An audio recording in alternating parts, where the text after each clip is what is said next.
on se rend compte que ça pointe vers la notion que la conscience n'est pas le produit du cerveau, que la conscience n'est pas le résultat de l'activité neuronale, qui est pourtant le paradigme, le postulat actuel de la science qui dit le cerveau, la conscience est le produit du cerveau, et si le cerveau meurt, si le corps meurt, il n'est pas possible qu'il y ait continuité de la conscience après la mort. Or, ces expériences-là, qui sont beaucoup plus fréquentes maintenant parce qu'il y a des techniques de réanimation qui permettent véritablement de ramener plus de gens qu'avant, c'est pour ça qu'on a plus d'expérience, eh bien, ça permet d'attester qu'il y a véritablement quelque chose à étudier.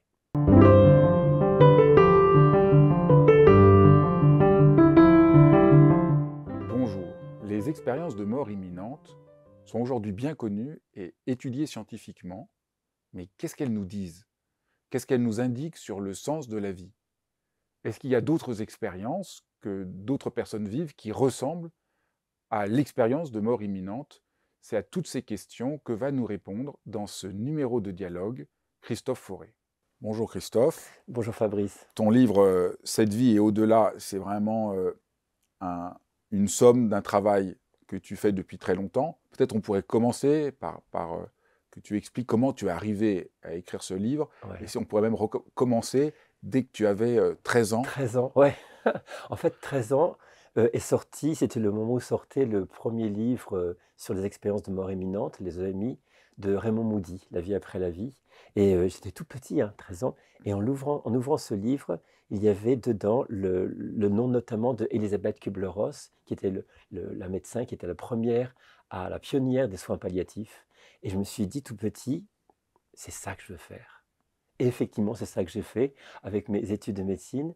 Et progressivement, toutes ces expériences-là de mort imminente qui étaient un peu fascinantes, progressivement, au fil de mon chemin en soins palliatifs, hein, je suis psychiatre, mais je me suis spécialisé dans les soins palliatifs, je me suis rendu compte que ces expériences de mort imminente, mais également ces expériences de vécu subjectif, de contact avec les défunts, qu'on appelle les VSCD, mais ces expériences également de fin de vie, qui sont des personnes qui sont en fin de vie, au seuil de leur mort et qui perçoivent des choses, hein, que je décris dans le livre, eh bien, étaient en fait très fréquentes, beaucoup plus fréquentes qu'on imagine. Et j'en avais une expérience directe en tant que médecin, accompagnant de ces personnes-là, et qui me racontaient ces récits. Et au bout du compte, au fil des années, je gardais un peu ça en moi, parce que on ne parlait pas de ces choses-là encore, c'était vécu comme quelque chose de un peu fou, marginal, marginal, un peu un occultisme mal placé. Mais progressivement, le cumul des expériences racontées dans les EMI, le cumul des VSCD que les patients en deuil me racontaient de façon extrêmement fréquente, et aussi dans le constat en soins palliatifs que ces expériences sont fréquentes également, pas hyper fréquentes tout le temps, mais quand même fréquentes, eh bien je me suis dit, ok, là il y a vraiment quelque chose. Et là je me suis plongé dans la littérature anglo-saxonne, littérature scientifique anglo-saxonne, parce que c'est un livre scientifique, d'abord de grande vulgarisation, mais quand même qui repose presque uniquement sur toutes les études scientifiques universitaires qui sont menées dans les pays anglo-saxons, essentiellement États-Unis et Angleterre.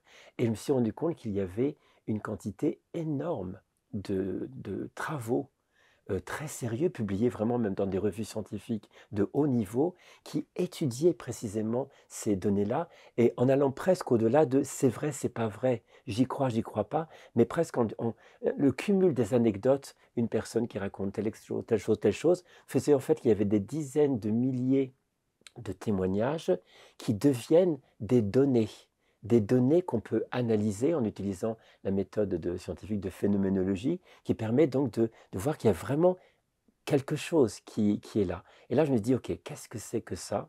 Et comment les étudier et comment les porter aussi au public francophone? Parce qu'il y a un grand écart entre les connaissances anglo-saxonnes et les connaissances francophones, parce que très peu de Français lisent l'anglais et encore moins des revues scientifiques. Et donc, je dis, OK, je vais me faire le porte-parole de ces études pour vraiment apporter, sortir du côté fantastique, mystérieux de ces expériences, pour dire non, vraiment, c'est étudié et il y a vraiment des choses à comprendre, à apprendre, et surtout, des choses dont on peut s'approprier pour notre propre vie, pour vraiment trouver notre chemin. Qu'est-ce que nous enseignent ces expériences pour vivre notre propre vie? Donc je propose qu'on commence par dire un peu, décrire un peu chacune de ces Oui, expériences. tout à fait. Donc la plus connue, c'est les expériences De mort de mort imminente. imminente. Peut-être si tu peux un peu décrire, Décrire un petit peu, bien sûr. Là, voilà, les expériences de mort imminente,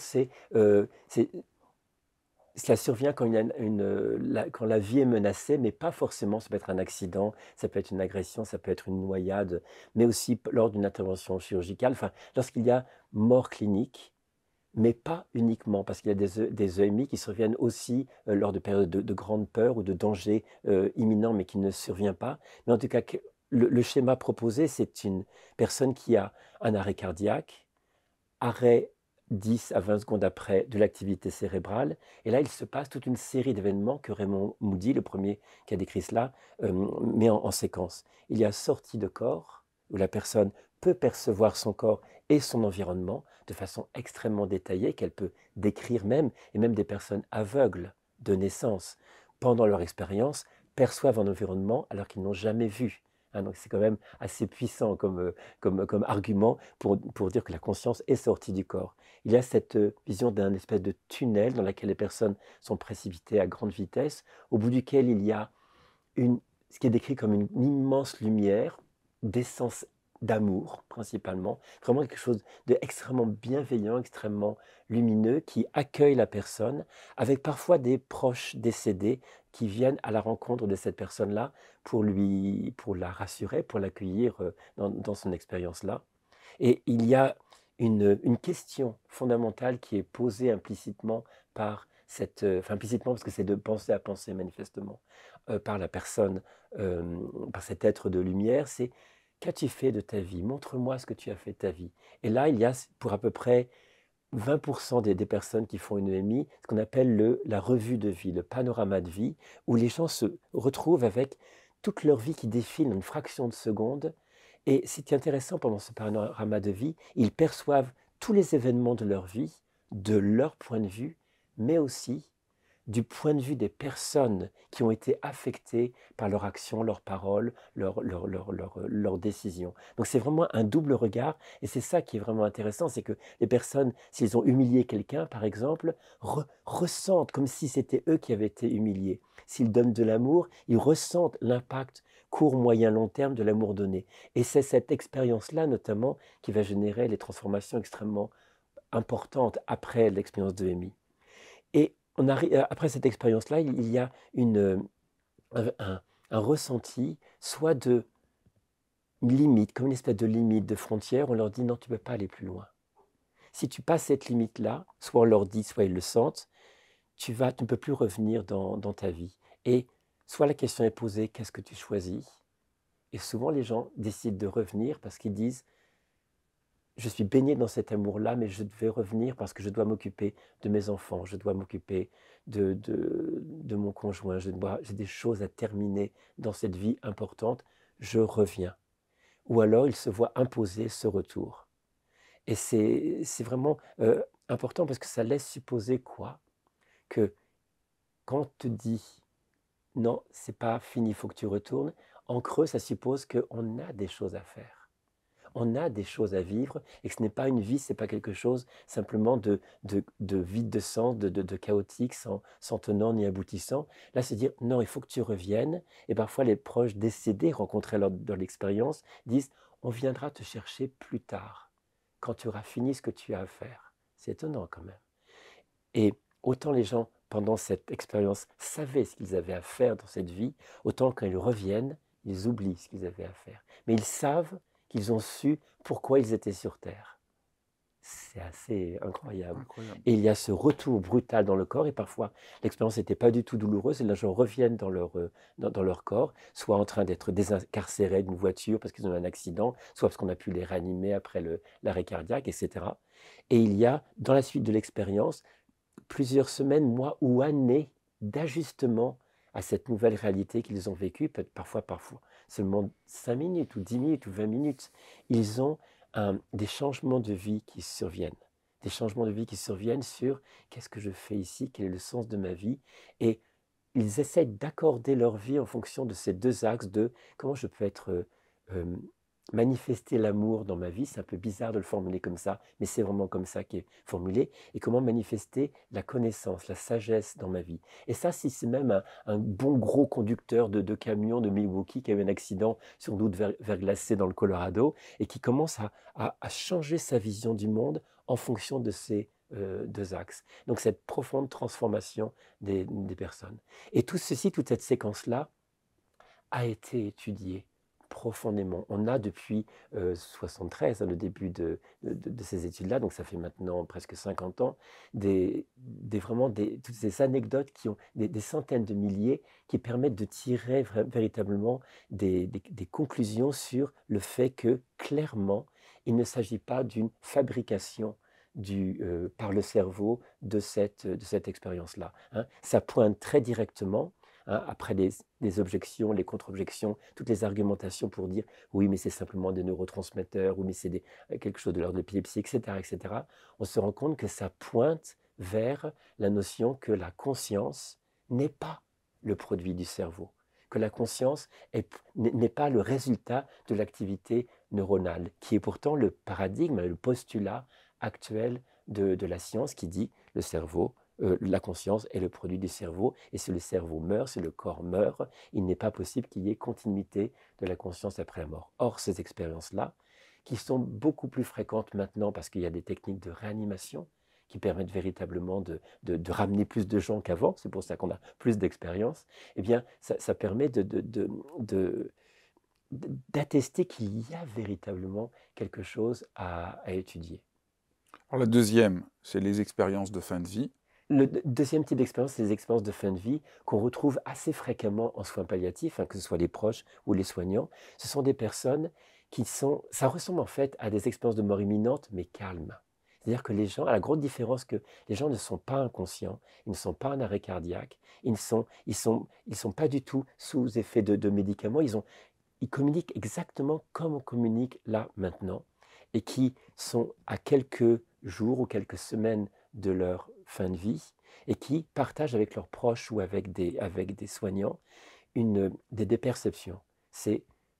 Et je l'ai vécu directement, je le raconte dans le livre, une dame avec qui j'avais eu un échange, et elle me dit qu'il était très clair, très précis. Elle était vraiment fatiguée, mais très lucide, pas du tout en train d'halluciner ni rien. Et elle me dit, OK, je vais bien. Dans ma tête, je vais bien. J'étais étonné de sa question. Elle dit, ben, oui, bien sûr, pourquoi? Elle dit, OK, à cet instant même, je suis en train de percevoir mon mari au bout du lit, mon mari décédé. OK, je retourne, je ne le vois pas. Et en soins palliatifs, la règle d'or, c'est de vraiment pas remettre en question la parole de ce qui est donné. Je dis, mais qu'est-ce que vous percevez? Je dis, il est là, c'est flou, mais je sens sa présence. Et ça vous fait peur? Pas du tout. Je suis très apaisé et je sais qu'il m'attend.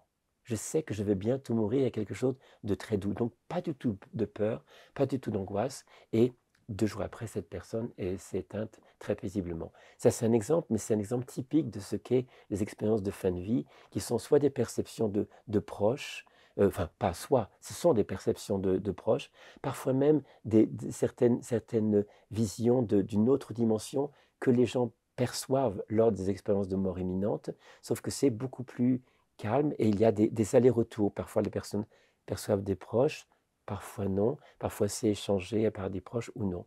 Et ce qui est intéressant, c'est que Combien de fois tu as été témoin moi j'ai été d'expériences comme ça? 3, 4 fois, 3, 4 fois, mais celle-là, c'était vraiment la fois manifeste. Mais on en parlait ensemble avec les soignants, les infirmières, et il y a vraiment des moments où on n'ose même pas en parler, tellement on a peur d'être pris pour fou. Mais ce qui est intéressant, c'est que parfois, dans cette littérature anglo-saxonne, là, on parle d'expériences de fin de vie partagées. C'est-à-dire que la personne malade en fin de vie perçoit un proche, et un proche qui est là, ou même un soignant, donc qui n'a pas d'attache émotionnelle avec la personne, perçoit exactement la même personne. Bon, et là on parle, alors que cette personne-là n'est pas en fin de vie, n'a pas d'altération cérébrale, n'est pas sous traitement médicamenteux, mais il y a véritablement perception également de la même vision, entre guillemets, de la personne disparue. Et c'est des choses extrêmement euh, apaisées. Et il y a Christopher Kerr, qui est chef de service d'unité de soins palliatifs à Buffalo, aux États-Unis, qui a vraiment fait tout un travail là-dessus, et vraiment il rapporte que ces perceptions de fin de vie peuvent survenir lors de l'éveil, enfin, quand la personne est réveillée, lors de rêves aussi, de rêves très particuliers où la personne dit, tiens, j'ai rêvé de ma sœur qui est décédée, qui me dit, j'arrive bientôt, je vais bientôt te chercher. Quand ces rêves surviennent et la personne décède quelques jours après. Alors, ça ne prouve rien en soi, mais il y a quand même quelque chose qui euh, se recoupe aussi avec les expériences de mort imminente. En fait, juste une petite parenthèse, ce qui est important dans chacune des expériences qu'on va décrire là, c'est que chacune a sa fragilité en tant que telle, hein. On peut vraiment discréditer ou attaquer chaque expérience prise isolément. Mais quand on cumule, comme je fais dans le livre, quand on cumule les différentes expériences et on a un faisceau d'arguments qui arrive à un nœud tellement serré qu'on arrive à une quasi-certitude, une intime conviction, comme on dit dans le droit, l'intime conviction que véritablement il y a continuité de la conscience après la mort. Pour les expériences de fin de vie, on a clairement des personnes qui sont en fin de vie et qui perçoivent la conscience de personnes décédées. Ce ne sont jamais des personnes vivantes qui sont perçues, c'est uniquement des personnes décédées et qui sont toujours dans des messages de réassurance. Tu vas me rejoindre avant Noël, ou tu vas me rejoindre après la naissance de ton petit-fils, ou parfois des choses très silencieuses, soit ou alors des personnes qui ne sont pas forcément des proches décédés, mais des entités que la personne ne connaît pas, mais qui est quelque chose d'extrêmement bienveillant qui se passe à ce moment-là. Il y a un autre aspect des expériences de fin de vie qui sont ce qu'on appelle la lucidité terminale. Ce sont des gens qui avaient par exemple, c'est beaucoup plus rare, hein, mais des gens qui avaient des dégradations très importantes, type Alzheimer ou troubles dégénératifs importants, ou qui avaient vraiment des métastases qui détruisaient complètement toutes les capacités cérébrales et qui, peut-être 1 heure ou 10 minutes ou 5 minutes juste avant de décéder, recouvrent complètement leur clarté, reconnaissent leurs proches, alors que ça fait peut-être 5 ans ou 10 ans qu'ils ne les reconnaissent plus, interagissent comme si de rien n'était, comme si le cerveau était tellement abîmé qu'il ne parvenait plus à filtrer, entre guillemets, la conscience qui se révélait pleinement dans sa plénitude, alors qu'il n'est plus freiné par des circuits neurologiques abîmés. On ne Rien n'explique en médecine la lucidité terminale. Il y a aucune explication qui a été donnée parce que c'est très difficile à étudier puisque ça survient de façon fortuite, parfois 5, 10 minutes ou 1 heure avant le décès de la personne. Mais c'était authentifié comme étant une entité à étudier. Et là encore, qui semble dire que la conscience n'est pas reliée à l'activité cérébrale. Donc ces expériences de fin de vie sont importantes parce qu'elles peuvent aider à accompagner différemment la fin de vie. Quand une personne parle d'un proche décédé, on ne va pas en tant que médecin mettre des neuroleptiques en disant elle délire, alors qu'elle a des choses à transmettre aussi à ses proches. Elle peut leur dire au revoir, elle peut dire voilà, je sais que je vais partir, on me l'a dit, on m'a prévenu que j'allais partir. Et donc il y a toute une notion aussi pour les proches qui vont être en deuil après, de savoir que leur maman ou leur enfant ou leur conjoint a été, je dirais, accueilli de l'autre côté parce qu'on leur a dit on m'attend. Il y a quelque chose dans le processus de deuil qui peut être apaisé en disant ok, c'est pas la fin de tout, c'est pas le lien n'est pas totalement annihilé. La troisième, c'est les vécus subjectifs de contact Avec un défunt, avec un voilà. défunt. VSCD, vécu subjectif de contact avec un défunt, Alors, moi qui ai une pratique d'accompagnement des personnes en deuil, beaucoup les deuils traumatiques et deuils après suicide et mort d'enfants, c'est extrêmement fréquent. C'est vraiment, je ne les ai jamais cherchées, ces expériences-là, mais elles s'invitent d'elles-mêmes. Les gens, la phrase classique, c'est docteur, vous savez, je suis très cartésien, mais il faut que je vous raconte quelque chose. Et là arrive un VSCD. VSCD, c'est quoi? C'est après le décès, en moyenne, hein, parce que ça a été étudié aussi ça, entre le moment du décès et à peu près 6 mois, 1 an après le décès, c'est la plus grande fréquence entre 6 mois et 1 an après le décès, la personne, Donc pas tout de suite après. ça peut être tout de suite après, ça peut être immédiatement après, hein. C'est durant cette période-là qu'il y a la plus grande fréquence de VSCD. Qu'est-ce qui se passe? La personne en deuil perçoit le proche décédé.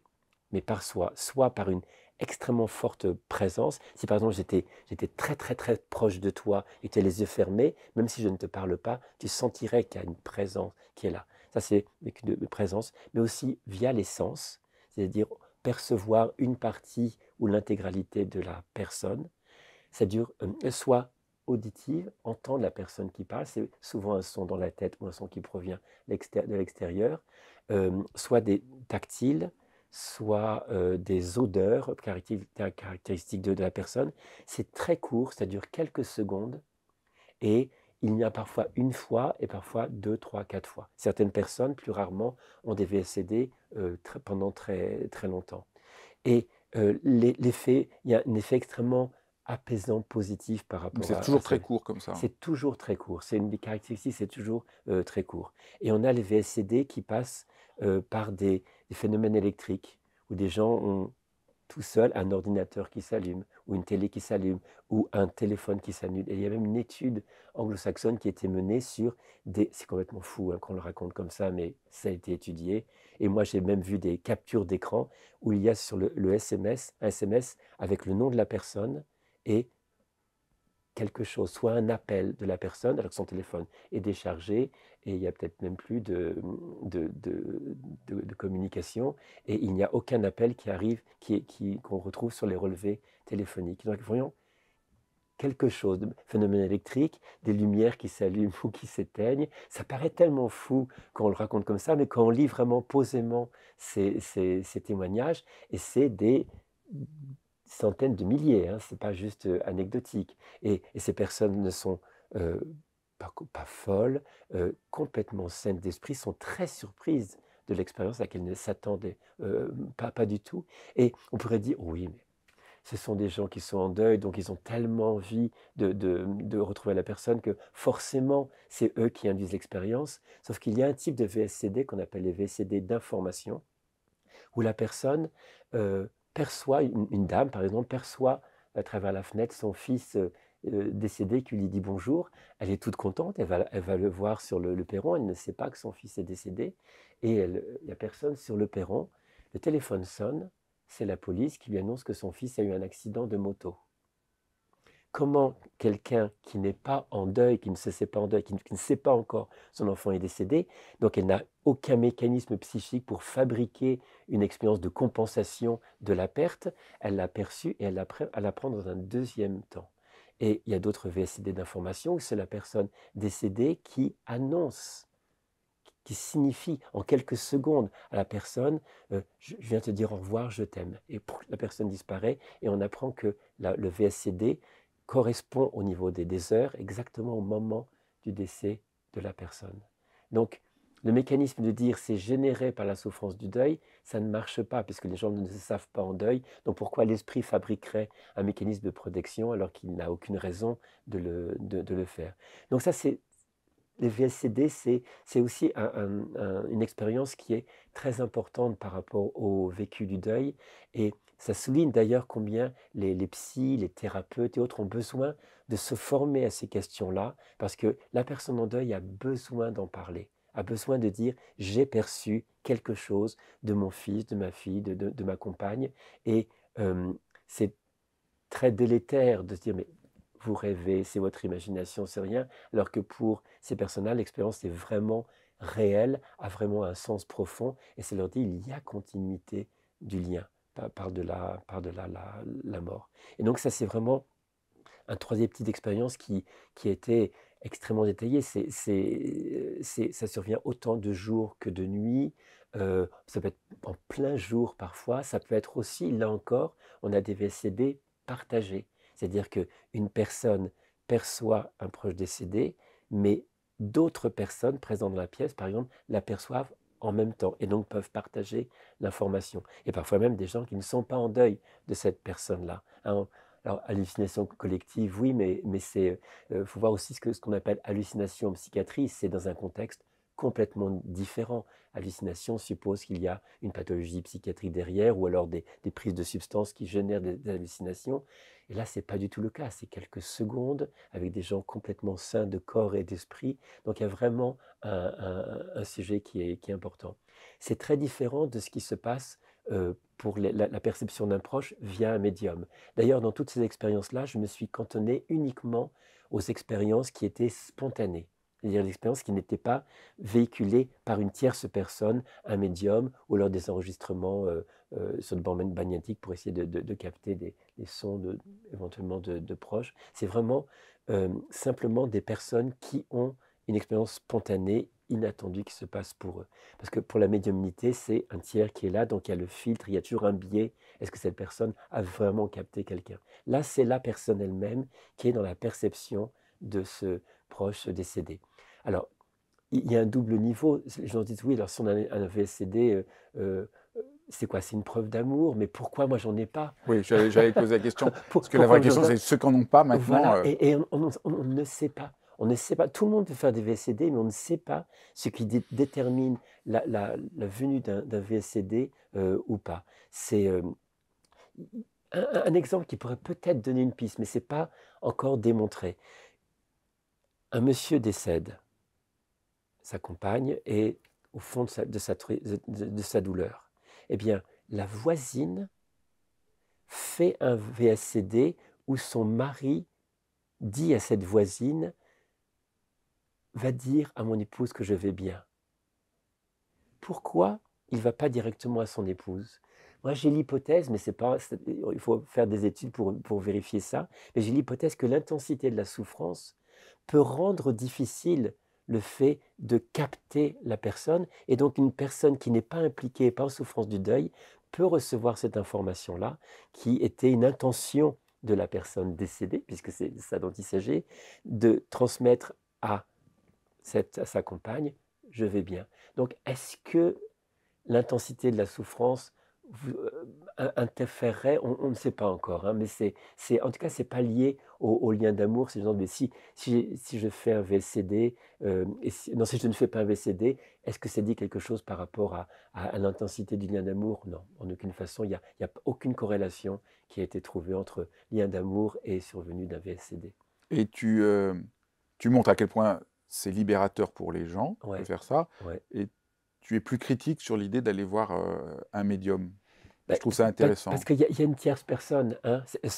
Alors je critique pas du tout la démarche des médiums, parce que on voit, enfin tout dépend des médiums, hein, mais on voit que dans les pays anglo-saxons, justement, il y a vraiment des protocoles de recherche extrêmement serrés, extrêmement vissés, hein, avec sous contrôle absolu pour véritablement percevoir, voir s'il y a des gens qui perçoivent les projets CD. Et il y a indéniablement des perceptions, indéniablement des choses qui sont tellement rigoureuses qu'il y a véritablement des personnes, clairement, qui ont des talents pour percevoir la continuité de la conscience de personnes décédées.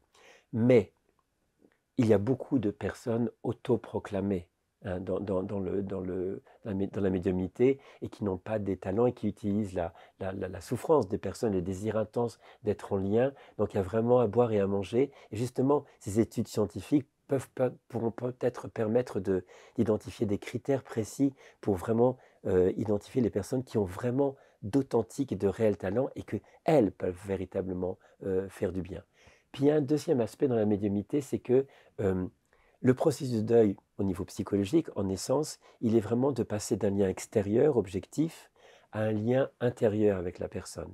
Or, quand on va rendre visite à un médium trop fréquemment, qu'est-ce qui se passe? On maintient à l'extérieur de soi la personne disparue, au niveau psychologique, hein, je ne dis pas au niveau spirituel, mais au niveau psychologique. Et donc, ça fait un peu obstacle à ce mouvement d'intérioriser la relation pour vraiment qu'elle s'installe en soi au niveau subjectif.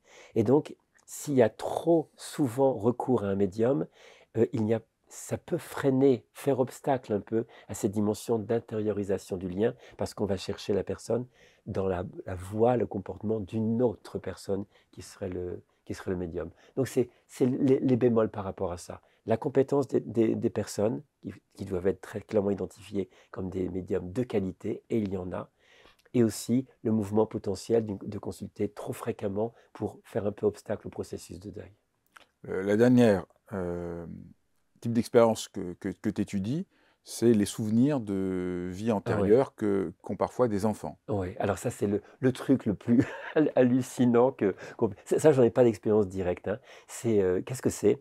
C'est Ian Stevenson qui est psychiatre, qui depuis les années 60, donc ça fait très longtemps, étudie par le menu avec son équipe de l'université de Virginie, hein, équipe qui se continue actuellement, avec, Jim Tucker, Ian Stevenson étant décédé et c'est l'étude extrêmement poussée, mais vraiment quasi obsessionnelle, de récits de jeunes enfants. Donc c'est quoi? C'est des enfants à peu près de 2 ans, quand ils arrivent à parler. 2 ans, c'est à peu près jusqu'à 6, 7 ans et après les souvenirs ont tendance à s'estomper. Qui disent à leur maman comme ça, l'air de: «Je veux rentrer à la maison. Mon chéri, c'est ta maison là. Non, non, l'autre maison, avant que je sois dans ton ventre. Bon, je suis mort comme ça. Tu es mort comment? Bah, je suis mort noyé dans le village, qui s'appelait comme ça. OK. Avant j'étais, marchand. Petit garçon de 2 ans, hein, avant j'étais marchand donc c'est des enfants qui racontent une vie qui a rien à voir avec leur vie présente, parfois qui ont des attitudes, des comportements, des attitudes alimentaires. Un jeune garçon qui, par exemple, refuse de manger de la nourriture que ses parents lui font parce qu'il raconte une vie où il était brahmane, dans une caste supérieure, et où on mangeait qu'un certain type de nourriture, et il refusait de manger la nourriture que ses parents lui faisaient. Et donc il y a tous ces récits qui sont soigneusement collectés par les différents chercheurs de l'équipe de Stevenson, et donc qui répertoriaient de façon très très très précise les noms donnés. Parfois il y a des noms de famille, des noms de villages, des noms de circonstances du décès, et ils essayaient de voir, grâce à des rapports d'autopsie, si les personnes identifiées, s'ils arrivaient à les identifier, comment elles étaient mortes. Et sur les 2500 cas que Stevenson a pu étudier, il y a 1700 qui ont été identifiés comme étant extrêmement précis, mais de façon super précise, avec les noms, les personnes, les circonstances de décès. Et ce qui est troublant, c'est que la plupart, 75%, sont des récits de décès de mort brutale. 75%. Et ce qui est étonnant, c'est que Stevenson il a fait 3 volumes de 2000 pages, hein. C'est juste énorme. Il en a pu rendu compte que certains enfants étaient nés avec des marques de naissance qui correspondaient parfois à la blessure qui avait tué la personne. Un exemple, un petit garçon qui naît avec une marque ici et une marque ici, une marque de naissance, et il décrit la vie de quelqu'un qui serait mort, un professeur d'école qui serait mort sur le chemin de son école en vélo, et une balle perdue l'aurait tué, qui était rentré là et qui était sorti là. Donc une marque de naissance décédée qu'on retrouve chez l'enfant. Et Stevenson a fait vraiment d'énormes recherches pour voir sur les rapports d'autopsie s'il y avait correspondance. Il y a très souvent correspondance. Ou même des phobies, des enfants qui ont des phobies de l'eau, par exemple, qui hurlent quand ils sont baignés en tant que petit enfant ou bébé, et qui racontent: non, je ne veux pas, je me suis noyé avant. Donc une empreinte traumatique qui se retrouve dans une phobie de l'enfant. C'est vraiment important de souligner, parce que c'est pas n'importe quoi. Le JAMA, qui est le Journal of American Medical Association, le JAMA, c'est l'entité majeure vraiment de la recherche scientifique, un des éléments majeurs de la recherche scientifique aux États-Unis, qui a vraiment accrédité que le travail de Stevenson est tellement précis qu'on ne peut pas écarter le concept en l'occurrence, de réincarnation. Mais on s'est dit, ouais, mais bon, Stevenson, il a beaucoup travaillé avec des enfants d'Asie du Sud-Est, où la croyance de la réincarnation est quand même très, très répandue. Donc il y a des influences, et puis les parents se connaissent. Enfin, il y a plein d'objections. Et toutes les objections ont été éradiquées l'une après l'autre. Et l'équipe de Jim Tucker, maintenant en Virginie, étudie les cas occidentaux, c'est-à-dire des enfants qui n'ont pas un contexte culturel qui parle de la réincarnation. La plupart du temps, c'est des protestants anglo-saxons, et les petits garçons qui disent, bah, je suis mort comme ça, ou je veux retourner à la maison. Un petit garçon qui raconte que avant j'avais les cheveux comme ça, j'avais des boucles d'oreilles comme ça. Les parents posent des questions, disent oui, je suis mort dans un incendie, et ils arrivent à trouver que c'est à Chicago, et Il dit, et j'étais noir, petit garçon blanc. Et ils font des recherches avec l'équipe de Jim Tucker et ils retrouvent qu'effectivement, à Chicago, peu de temps avant la naissance de l'enfant, le garçon disait, je m'appelais Pam. Ok. Et ils découvrent qu'une certaine Pam, afro-américaine, était décédée dans un incendie à Chicago. Et ils ont présenté à l'enfant plein de photos avec cette photo de Pam. Il dit, ah, c'est moi. Et l'enfant tire directement la photo. Et enfin, il y a plein de correspondances comme ça. Et d'ailleurs, quand on voit dans la tradition bouddhiste tibétaine, on voit aussi la reconnaissance des vieux maîtres, des maîtres décédés, et qui ont laissé parfois une lettre d'instruction pour qu'on reconnaisse leur réincarnation. Et on voit dans le film de Bertolucci, la Little Buddha, un petit garçon qui reconnaît des objets, la robe, qui reconnaît le bol de l'ancien, et c'est de l'ancien maître décédé. Et c'est des processus de reconnaissance qui sont dans la tradition bouddhiste habituelle. Donc il y a vraiment des choses très troublantes, et notamment aussi dans ces souvenirs de vie passée, c'est que 20% des enfants se souviennent de ce qui s'est passé après le décès. Donc il rappelle une vie, et il se rappelle de ce qui s'est passé après le décès. Et ce qui est étonnant, c'est que ce qui est passé après le décès, ils décrivent ce que les gens qui font des expériences de mort imminente décrivent. Une sortie de corps, un tunnel, de la lumière, et qu'après ils sont allés dans un autre endroit, et après ils sont revenus dans leur corps. C'est-à-dire qu'on a des petits-enfants qui ne sont pas du tout en situation traumatique, ni rien du tout, qui racontent ce que les gens qui font des expériences imminentes racontent. C'est en ça que le fait de croiser toutes ces expériences-là, au bout du compte, nous semble nous dire que ça parle de la même chose, vu d'un point de vue différent.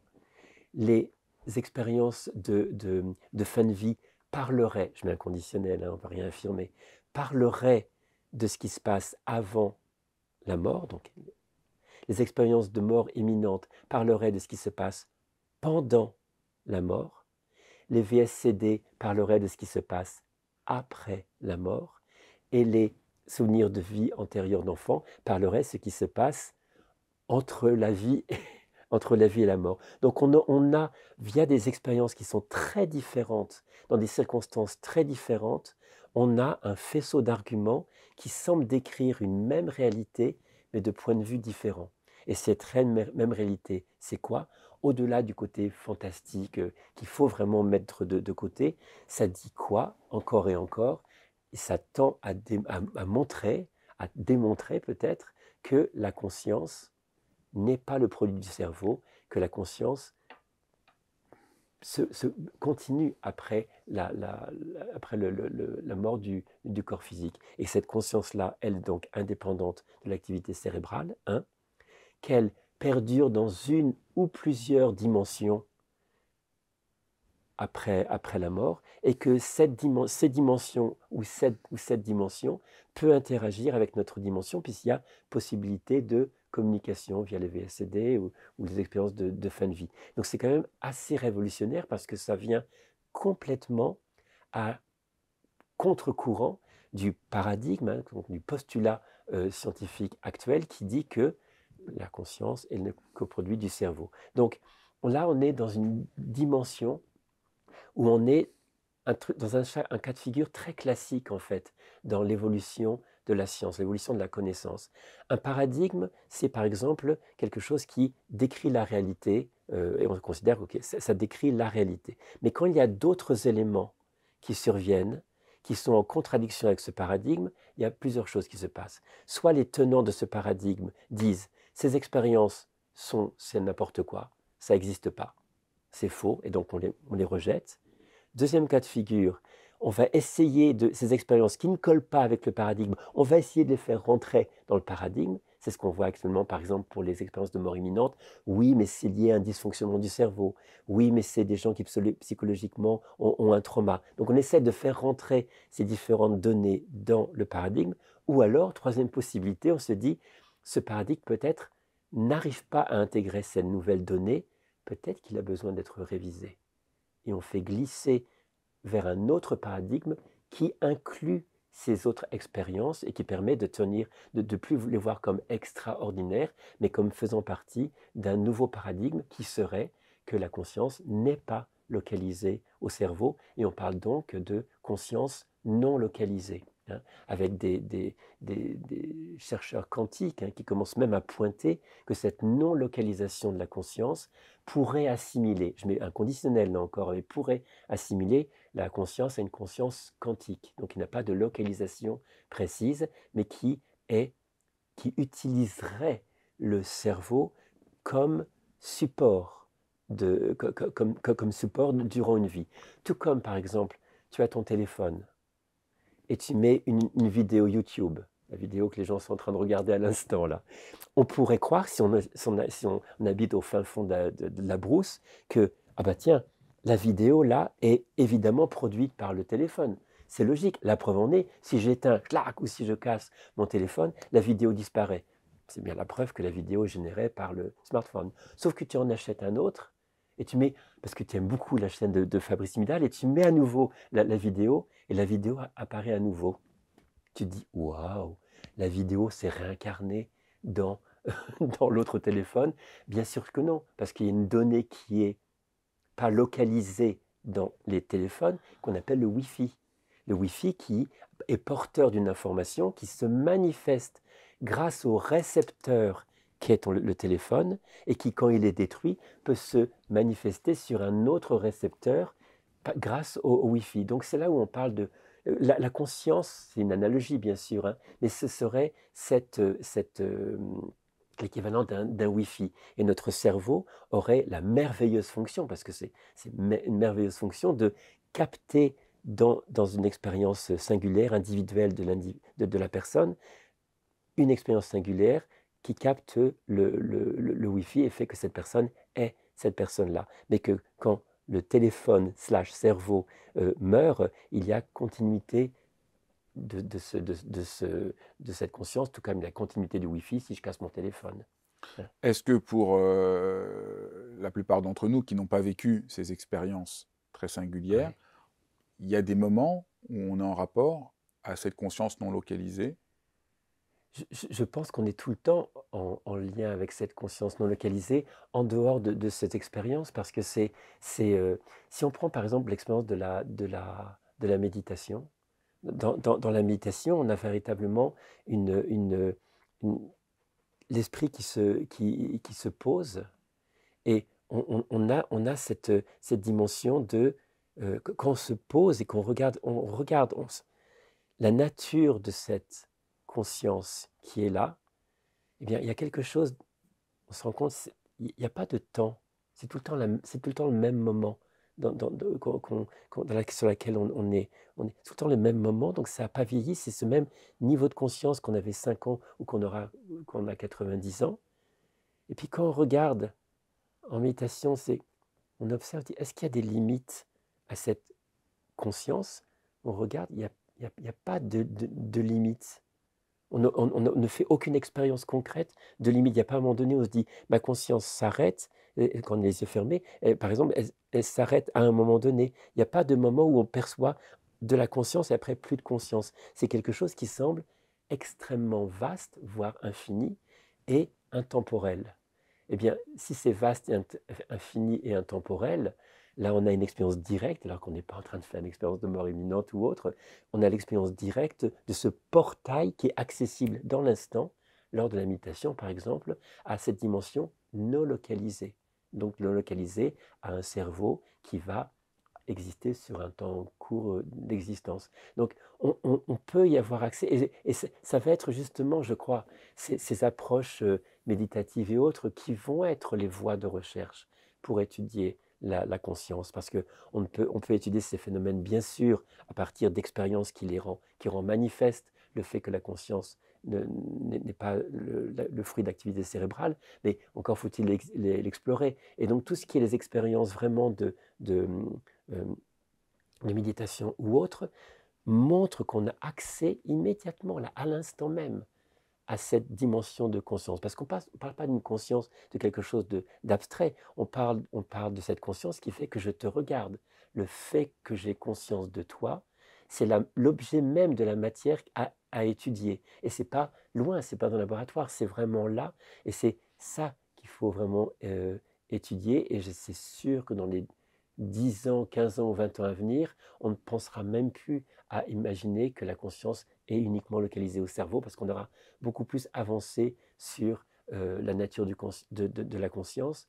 Et d'ailleurs, les plus grands chercheurs, hein, les fondateurs, je pense à Max Planck, qui est un des fondateurs de la physique quantique, va jusqu'à affirmer que le réel, notre expérience du réel, qui semble être la matière, procède de la conscience, alors que le paradigme actuel, ça nous dit que la matière produit la conscience. Je dis, mais non, ce serait peut-être complètement l'inverse, c'est que tout est conscience, et que la conscience se manifeste également sous forme de matière. Donc on voit que ces expériences-là, au-delà, j'insiste, du côté juste fantastique, nous disent vraiment des choses beaucoup plus profondes sur la nature du réel, et sur aussi le sens qu'on peut donner à notre vie.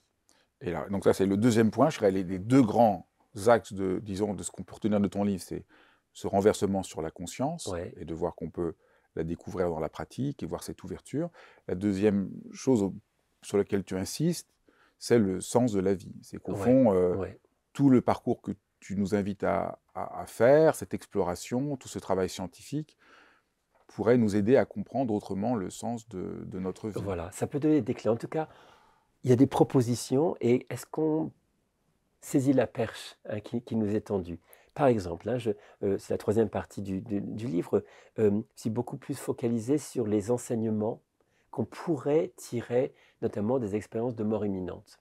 Par exemple, comme ce que j'évoquais tout à l'heure, hein, que la personne fait arrêt cardiaque lors d'un accident ou intervention chirurgicale, elle revient, et pendant son expérience, on lui a dit: non, ton temps n'est pas fini. Je me répète un peu par rapport à tout à l'heure, mais c'est vraiment important. Ça laisse donc supposer que cette vie a un sens, qu'on a des choses à faire, qu'on a des choses à comprendre, éventuellement des choses à apprendre. C'est pas juste un fatras d'expériences comme ça sans sens. Et pendant cette expérience-là, il y a donc cette idée de cette vie a un sens, on est là pour quelque chose qui nous reste à découvrir, même si les personnes ne le savaient pendant l'expérience, ils l'ont oublié une fois revenus, mais ils gardent l'intuition que ces choses à faire sont en lien avec deux éléments fondamentaux. Je me répète un peu par rapport à tout à l'heure, mais c'est C'est vraiment important. important, hein. Ces deux éléments fondamentaux, parce que pendant cette revue de vie, ils ont clairement vu par eux-mêmes, non pas parce que cette lumière leur a dit, mais par eux-mêmes, ils ont perçu que la notion d'amour au sens large était quand même un des déterminants essentiels d'une vie accomplie. Ça veut dire comment j'ai appris à aimer, comment j'ai fait de ma vie quelque chose qui pouvait être bénéfique pour moi-même et les autres en même temps, hein. Pour véritablement, donc ça peut être dans les petites choses et dans les grandes choses, mais vraiment un axe où l'autre, la relation à l'autre, la relation à soi, la pacification des liens, toujours œuvrer vers quelque chose qui est dans le bien, non pas d'un point de vue moral, mais parce que c'est une évidence pour eux que ce soit ainsi. Donc vraiment axer sa vie sur comment faire de cette vie quelque chose de plus bénéfique possible. Bah, cette perspective-là, c'est déjà énorme. Et le deuxième aspect qu'ils retirent de leur expérience, c'est il est important de développer une dimension de sagesse, de connaissance. Laquelle? La dimension de connaissance sur le fait que euh, la nature du réel, la nature de ce que je suis profondément, la nature de ce que tu es profondément, et que cette dimension-là éclaire sur l'interdépendance entre les êtres, l'interdépendance entre le soi et même la planète. Ça invite à développer une intelligence émotionnelle avec autrui, avec tout son environnement, en connaissance de cause, comprenant que mes actions, mes paroles ont des conséquences. Je ne peux pas faire n'importe quoi de cette vie. Je ne peux pas blesser sans penser qu'il y a des conséquences. Je ne peux pas heurter sans penser qu'il y a des conséquences. Je ne peux pas aimer sans penser qu'il y a des conséquences. Et que ceci est l'enseignement que les personnes acquièrent durant cette expérience-là et qu'ils essayent du mieux possible après de décliner dans leur vie. Donc tu as une personne qui a fait cette expérience-là, qui parfois n'avait aucune appétence pour apprendre des choses, aucune appétence pour développer la qualité de la relation aux autres, et qui progressivement se rend compte que ses valeurs de vie peuvent changer. Peut-être le truc de carrière à tout prix ou très matériel à tout prix, change complètement parce que c'est plus la priorité maintenant. C'est des choses beaucoup plus ouvertes, beaucoup plus attentives, beaucoup plus comment ma vie peut être bénéfique au sens large pour moi-même ou pour autrui. Et donc il y a beaucoup de choses très égotiques, très moi, qui tombent là-dessus. Et le point important, c'est que ce n'est pas en référence à une morale. Il n'y a pas c'est bien ou c'est pas bien. Non, spontanément, les gens disent c'est pas une morale, c'est juste une loi, comme la loi de gravité. Je prends cette tasse, elle tombe par terre. Je te la casse et elle tombe par terre. C'est la loi de la gravité. C'est juste comme ça.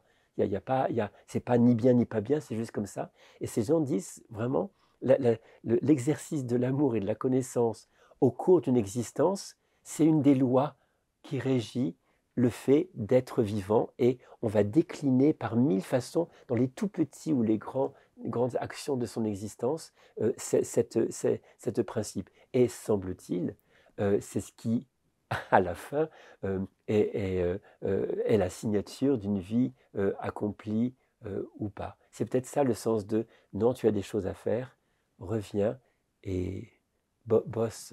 Et quand on a ça en soi, quand on a, même si on n'a pas fait ces expériences-là, mais quand on les lit beaucoup, quand on s'imprègne de ça, c'est ça que j'aimerais que les gens retirent, quand on s'imprègne de ça, même si on n'a pas fait ces expériences-là, il y a quand même quelque chose qui dit, mais tiens, peut-être que c'est une clé pour moi, peut-être que ça peut m'inspirer, peut-être que ça peut déjà m'inviter à lire beaucoup plus de témoignages, étudier plus ces choses-là, mais au bout du compte, ça vaudrait le coup peut-être juste essayer de réajuster ma vie en fonction de ces enseignements-là et voir ce qui se passe. Si c'est bien pour moi, ben je continue.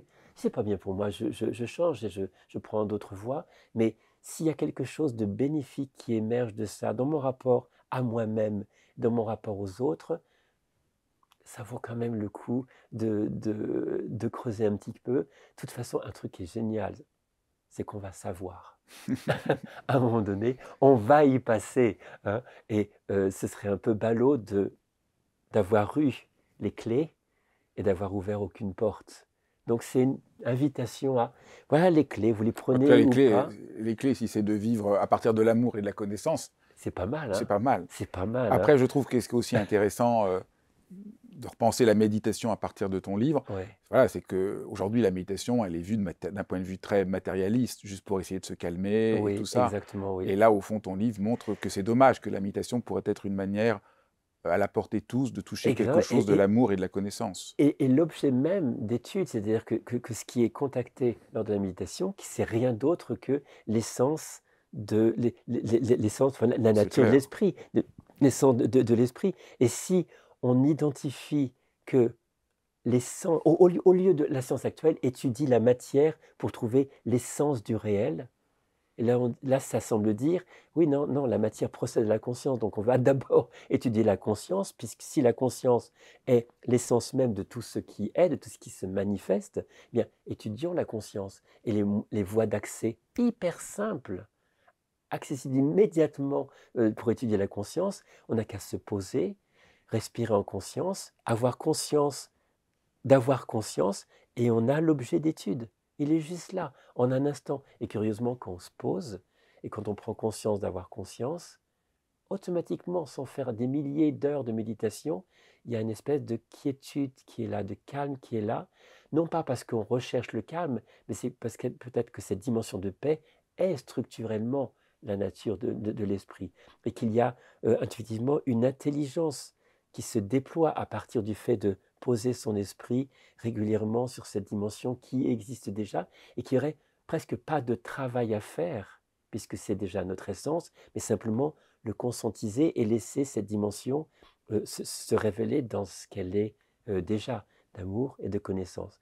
D'ailleurs, si on prend vraiment la tradition Kagyu, hein, on dit vraiment que l'éveil, c'est l'union de la sagesse et de la compassion et de l'amour-compassion. Donc c'est assez étonnant que ces personnes qui ont un accident de voiture, notre chauffeur là, qui a un accident de voiture au Colorado, revient avec l'idée que l'amour et la connaissance combinés ensemble, c'est l'essence même d'une vie accomplie, et que tu as des Tibétains dans la tradition Kagyu qui disent l'éveil, c'est l'union de l'amour et de la connaissance. Ça dit la même chose. Et pourtant, ils n'ont pas fait du tout Ouais, puis le même trajet. on trouve ces mêmes enseignements Partout. dans toutes les traditions spirituelles. Partout, dans toutes les traditions. Et c'est là où on se rend compte que cette dichotomie qui a été faite beaucoup au XIXe siècle, d'un côté la science, d'un côté la religion, qui était vraiment une réaction très forte à l'emprise de l'Église et qui a contraint de façon un peu artificielle à séparer la matière. Nous, c'est la science, la spiritualité, vous c'est l'Église ou toutes les traditions spirituelles. Là, on est en train de se dire que cette dichotomie est peut-être erronée, que sans confondre l'un avec l'autre, parce que chacun a son champ d'exploration, mais on peut peut-être aborder la même réalité de points de vue différents.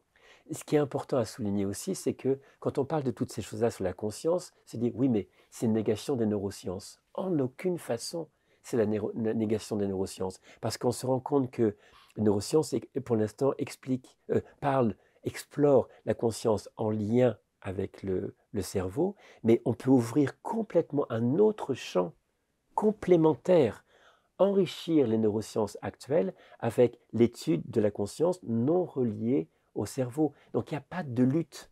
C'est pas du tout antinomique. Au contraire, c'est une démarche inclusive qui élargirait le champ scientifique des neurosciences, avec dans certaines circonstances relié au cerveau, dans d'autres circonstances pas relié au cerveau. Mais au bout du compte, l'objet d'étude ne serait pas le cerveau, mais serait la conscience. Et là, on est dans une perspective waouh, qui élargit considérablement le champ d'investigation. La dernière chose dont je voudrais parler, enfin, dont je voudrais commenter, pour faire le lien avec, disons, ce que je présente souvent dans mon travail Ouais, sur pourquoi il est important de se foutre la paix, c'est que là, ouais, on voit bien que si la conscience est là primordialement, ouais, avoir accès à elle, c'est plus en se foutant la paix, en revenant à quelque chose qui est déjà exactement, donné, ouais, qu'une fabrication que nous devrions faire. ouais, Et là, c'est aussi un grand chamboulement dans la manière dont on approche notre vie, parce qu'on a souvent l'impression qu'il y a un truc qui est déficient en nous et qu'on doit se battre pour réussir à être plus ceci, ouais, plus ouais, cela. ouais, Et au fond, tout ce dont parlent les expériences dont tu parles, c'est la découverte qu'il y a quelque chose qui est de plus déjà là. profond qui est déjà là et auquel il faut plutôt retrouver, refaire Voilà. confiance. C'est quand même aussi un changement Mais très radical de c'est perspective. énorme, hein. C'est pas C'est presque une faire sorte de un travail, confiance. c'est pas un travail pour acquérir cette confiance, cette paix. Ah, j'ai un gros travail pour acquérir cette C'est paix. ça. Non, on dit elle est déjà intrinsèquement là, elle est notre structure, elle est même présente, elle est la texture même de l'échange qu'on a à cet instant-là. C'est l'essence même de cette conscience. Et dessus, on a un fatras de mental, des pensées, des croyances, là, qui obstruent cette intelligence, ce calme, cette paix, cette nature de l'esprit. Donc c'est vraiment effectivement, non pas il faut que je puisse acquérir ceci, il faut que je puisse révéler. Tout comme le soleil, il brille quoi qu'on fasse, il y a les nuages de nos pensées, de nos croyances, de nos limitations, où on se fout pas la paix du tout. Et l'idée, ce serait juste, on enlève les nuages et spontanément, on ne va pas demander au soleil de briller, il brille déjà. Et c'est ça, ces études sur la conscience, ce postulat énorme, c'est que c'est déjà là. La paix est déjà là. Il a simplement besoin de créer des conditions à la fois spirituelles, mais aussi psychologiques, hein, évidemment, psychologiques, pour pouvoir comprendre d'abord comment ça fonctionne, et puis se dire que mais c'est pas si compliqué au bout du compte de souffler pour que ces nuages disparaissent et qui révèlent simplement ce qui est déjà là. Ben, merci infiniment. Eh bien, grand plaisir. Merci d'avoir suivi ce numéro de dialogue. N'hésitez pas à partager, à mettre des commentaires dans la vidéo. Et si vous voulez être au courant des prochains épisodes de dialogue, abonnez-vous à ma chaîne YouTube. Au plaisir de vous retrouver très bientôt.